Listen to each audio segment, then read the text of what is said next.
c'est Marco Mouli chez Combiné. Combiné. Vous savez qu'est-ce que ça veut dire? Ça veut dire qu'ils combinent. Eux aussi, c'est des arnaqueurs. Je viens faire une émission et c'est eux qui vont toucher. Donc c'est qui gagne? Moi ou eux? Marco. Quand j'entends ça, mais c'est vrai que j'ai fait ça pour ma maman.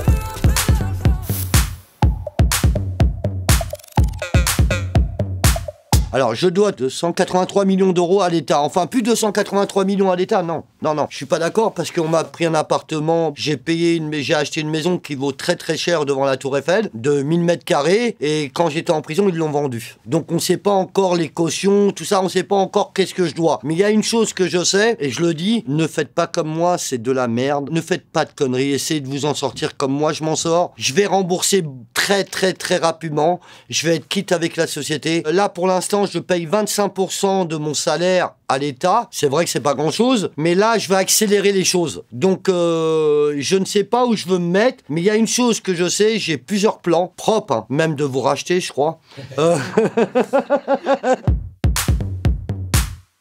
Je vous explique. Moi, je comprenais pas quand j'étais jeune. Mon père était riche, ma mère était pauvre. On habitait dans un studio de 25 mètres carrés. Mon père habitait dans un appartement dans le 16e de 300 mètres carrés. Donc, je comprenais pas une semaine chez mon père, une semaine chez ma mère. Donc, quand t'es jeune, tu comprends pas. T'as envie d'aller que chez ton père. J'allais chez mon père, il m'offrait des scooters. J'allais chez ma mère, on mangeait du lait et des gâteaux. Puis un jour, j'ai compris ma mère. Je lui ai dit, mais maman, pourquoi tu t'appelles pas papa qui te donne de l'argent? Elle m'a regardé, elle m'a dit, mon fils, j'aime tellement ton père que je préfère rester fier. Alors je lui ai dit, alors maman, je t'aime tellement que tu manqueras jamais d'argent. Pardon, monsieur le président, j'ai fait ça pour ma maman.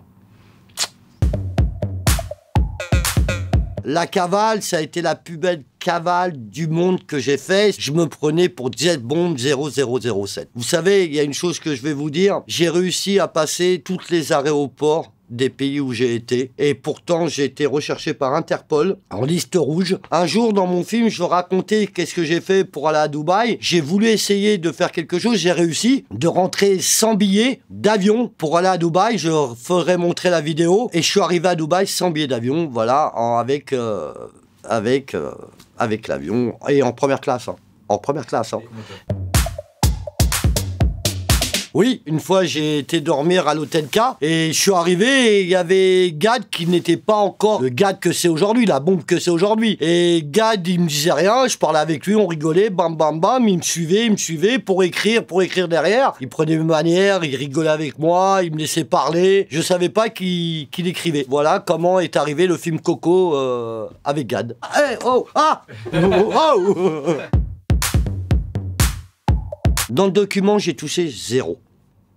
D'accord? Vraiment 0. Dans tout ce que je fais en ce moment, les pubs que je fais pour eux, je touche 0. Je donne ça aux œuvres. Je ne sais pas où j'habite, ça ne m'appartient pas, ça appartient aux fans. Les fans me font des cadeaux, me suivent, donc je vois pas pourquoi je prendrais cet argent. Moi, je respecte l'être humain. Les seules conneries que j'ai fait, c'est les conneries avec les grosses entreprises, le 440, les gens qui ont beaucoup d'argent. Et avec quoi je vis? Je vis avec le travail que je fais. Ah, c'est qui t'a donné cette histoire?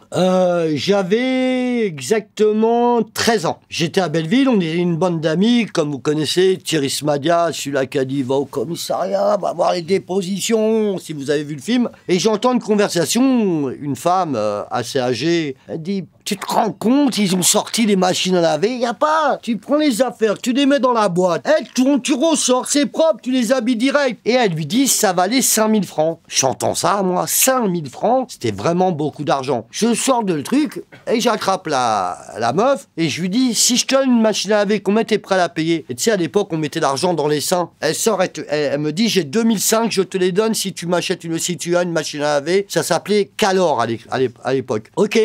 Je vais voir mes amis, je leur dis, voilà, tout le monde chie dans son froc. Je vais chez Darty, je me retourne derrière, mais moi j'étais jeune, je me voyais pas. Je savais pas que j'étais aussi jeune que ça, dans ma tête j'étais pas jeune quoi. J'arrive, je mets une blouse Darty, je rentre dans le hangar et je vois les machines à laver. Je prends le diable, je mets normal hein.